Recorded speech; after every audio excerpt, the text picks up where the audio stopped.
अस्सलाम वालेकुम viewers, Abira home remedies की तरफ से आज मैं आपको बताऊंगा मटन हांडी कैसे बनती है।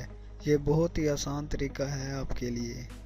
अशिया: बकरे का गोश्त आधा किलो, दही 1 कप, प्याज 2 अदद, टमाटर 3 अदद, नमक हस्बे जायका, मिर्च 2 छोटे चम्मच, हल्दी 1 छोटा चम्मच, गरम मसाला आधा छोटा चम्मच, अदरक पीसा हुआ 1 बड़ा चम्मच, लहसुन पीसा हुआ 1 बड़ा चम्मच, कसूरी मेथी 1 छोटा चम्मच।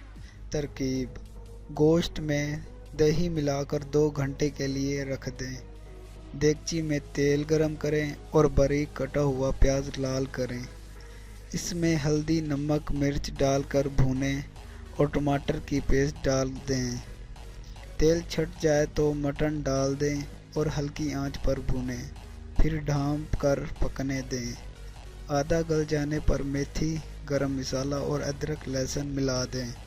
गलने पर बारीक कटा हुआ धनिया और हरी मिर्च से सजा दें। लो जी, आपकी हांडी तैयार है।